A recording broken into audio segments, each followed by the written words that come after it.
it's odd because, this dude, Mike Edgley, he's an awesome musician. And he's really good at what he does, and he's booked, and he's signed, and he's whatever, and he's focused himself on his thing, and he's doing his thing, and it's awesome. I love him. He's a good dude. Uh, we worked on a bunch of things and made some instrumentals, and we're going to start doing like a trio thing with, I go out and perform, and he's doing like 5 bands and writing for other people, and he's overbooking himself, and we all do it, so that happens. And I just want to get one song that I worked with him on, because I really liked the way it went. But, he just answered me back and said it's $240 for a 2-hour slot and all this kind of stuff like that. We'll get a whole album done. I'm thinking, like, I don't really want that problem. And right now, he doesn't understand, and everyone else doesn't really understand when I say this, I guess. But I need people to work with me that are willing to work with me and not worry about numbers being symbols and digits that we talk about until we actually get the product done, because they'll actually understand that it's worth millions, and who cares if it takes an hour of your time one day out of nothing. I mean, none of it means anything. So, what's 1 hour of somebody's time? It's nothing. But they're like, oh, but I got to do this thing. Oh, no, I got to do this thing, because if I don't do it, then I'll think I missed something. But you're not missing anything, ever. No matter where you are, you're not missing anything. That's what it means, like, when you're always where you're supposed to be when you're there, because none of it means anything. It's just you're experiencing so many different things at different times. Like an itch on your leg is an experience. A time that you're not paying attention, you bump your elbow on something, it's an experience, and it's a cause and effect of you not paying attention, the frequencies of your thoughts, the frequencies of everything that's moving around you that ends up being in position for you to bump your arm. Everything is an experience. And I know I sort of went off of that thing with Mike Edgley, who's an awesome dude, and he just answered me back, and I feel like I tried to say it in the right way. The message I sent him, I said something like, oh, I understand you're busy, man. We all are, and we all have our own priorities, and our priorities are more important than everyone else's. But I honestly feel that the stuff I have to work on is just more important, and the world needs to see and hear it. And I know when somebody says something like that, it makes them seem like, who do you think you are, man?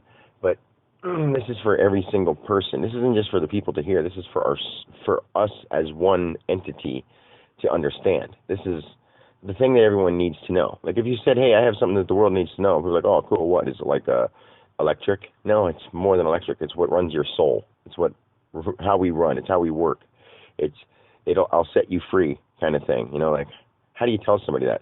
Mike Edgley, like he's sort of different, and he's a tough dude, and he fights and stuff, I guess. So if I'm like, hey man, it doesn't, any of the stuff that you're doing right now, all the roles you have and all the thoughts you have in your head, that whatever you've done before in your life, that's none of that shit even matters, dude.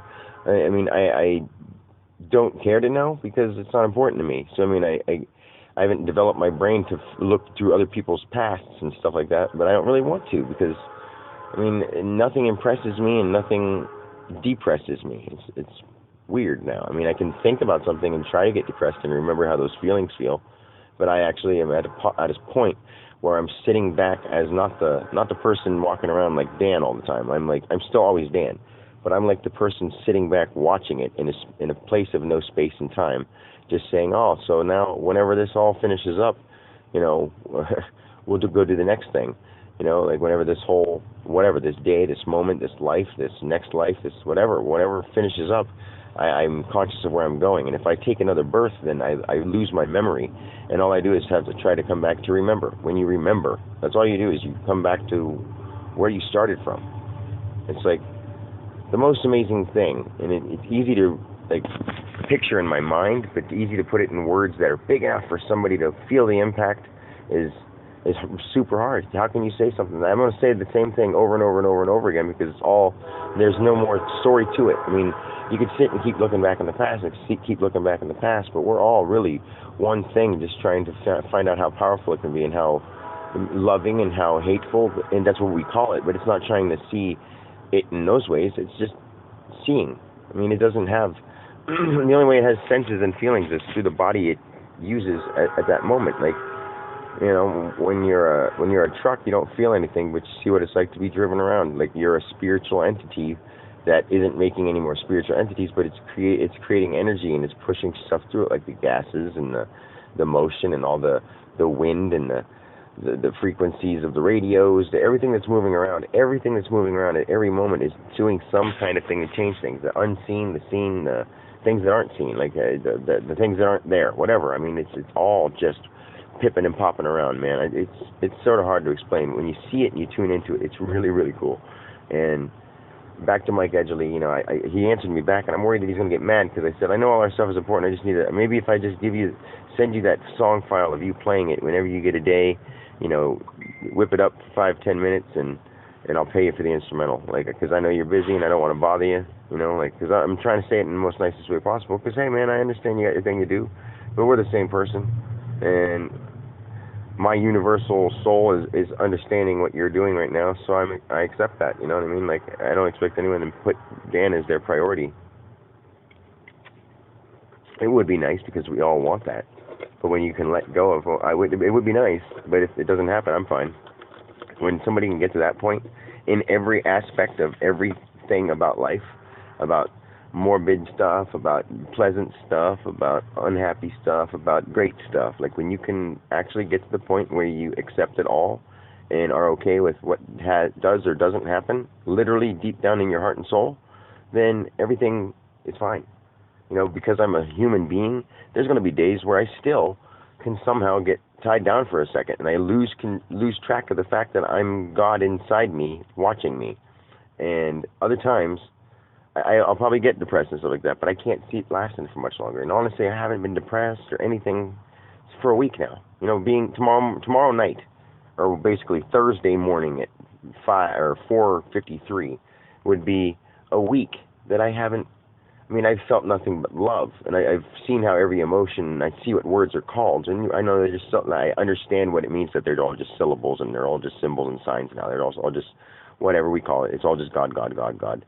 Because we're all just going around doing our thing, and I see when people are sad. I understand when people feel a certain way. When I say, hey, give me a hug to a stranger, I can tell if they think it's so nice and so sweet, and this is such a nice guy, or if they're like, what a weirdo, or if they're like, this pervert, he just wants to feel my tits on his chest, or something like that. I can, not exactly those words, but I can feel the vibes of each person in their own way. It's, when you get to that point, it's, you love it, and you understand that it's not something that you think you're doing, it's something that's actually happening. And when if you tell people, when I tell people some of this stuff, they're like, oh, that sounds cool, sure, yeah, that's neat, oh, it's not, it's not weird. But if you were experiencing it like you were living a 24/7 times of infinity at times, sometimes it feels like I do a million things in 1 second. Experiencing a million things at 1 second. I don't even know if it's probably more than millions, but I'm not zooming in on each of them. It's like flying in an airplane over the sky and seeing it all. And if I want to, I can not only zoom in to see what the things the size of buildings and people would be, but I can zoom into things the size of bacteria would be from the sky, zooming over it and watching it.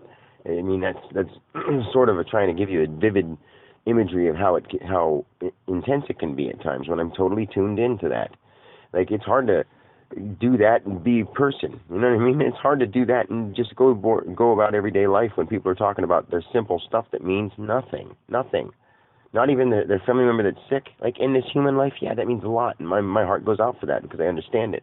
But in all, once their family member dies and passes away, and the time goes by, and the person who's mourning gets old and they pass away, and that time goes by, and in our eyes, the time, everyone sees what really happens, and they're not sad about it then, and they feel ashamed that all along through their existence they were sad and worried, and they were angry at people, and they were judgmental, and they were whatever, and this guy's Japanese, and that woman's black, and this person's Christian, and that guy's a Hebrew. That kind of shit matters to us people, but it really doesn't matter when you become one with the divine spirit, when you become one with God, whatever spirit, it's spirit, it's not religion. So whatever religion you have, you'll understand that didn't matter your whole life, and you'll stand behind it and say, my faith is strong, and my faith is strong, and my faith is strong. And then when you die, and I hope you have the longest life and bless you to all heaven, whatever you want heaven to be, because it's whatever you believe happens.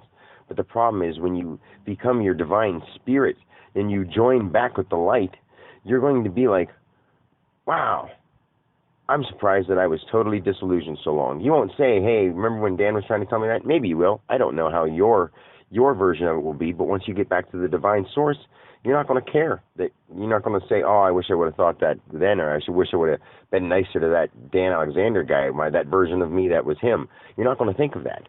But But that's the kind of thing it's such weird. Enlightenment is ultimate forgiveness and ultimate forgetfulness, but it's actually ultimate remembering when you want it to be. Like so many things could happen, you forget it. I mean, think about your own life. Can you tell me what happened when you were 6? No. But if you really, really, really had a good memory and you thought about it, went back, you think about it when you were 6. Well, the Godhead, the universal consciousness, is like being able to think about when you were 6, but remembering when, like, a billion years ago when you first started. Like when you first turned on. And the words, I guess, you put to it are like, oh, well, what am I? What is this? What is going on? And what should I do? I'm just sort of here. And then you're just thinking and thinking and thinking and thinking and thinking and thinking, and all of a sudden things start happening because you are creating. Like at first there was no reason for belief because it was all just like, imagine if you just popped up and hadn't started yet. You were nothing at all. And you don't even know what nothing means. You just popped up. There's just this consciousness of thought pops up. And it's like, what can I do? Well, maybe if I do this, and then all of a sudden it formulates into something, and it formulates into something, and it formulates into something, and you start believing that you can formulate into things because you believe. Like, maybe the first thing in the world was a thought or a desire or a dream or a belief because they had to have formed into that. And how the sun popped out of it, I guess the best words would say that it was just ultimate belief and pure love of, like, at that point in time, there wasn't that much to forgive or understand or anything like that, but then all of a sudden when it popped, everything is from that point had been forever and has gone forever and always is, and it's happening right now. I mean, it's hard to explain. When you tap into it, you'll see what I mean. You go back, you go forward, you figure it all out. It's awesome. It's awesome. And there's even a void beyond void that would be like, say, when the God consciousness somehow first formed out of the void.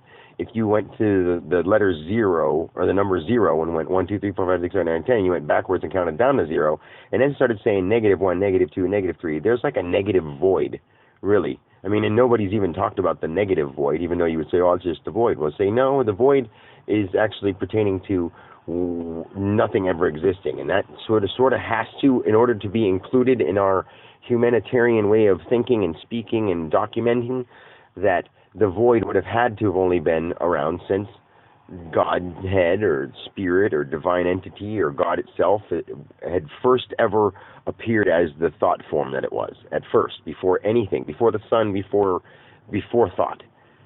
The negative void would have been what happens if there was something before then that erased totally to nothingness, and then we started again.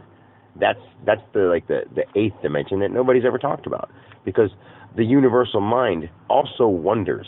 That's what the void is. The universal mind also wonders what else is capable. Although it's seen it all and not seen it all, part of seeing it all and not seeing it all is not seeing everything, but knowing everything is possible. Ultimate belief.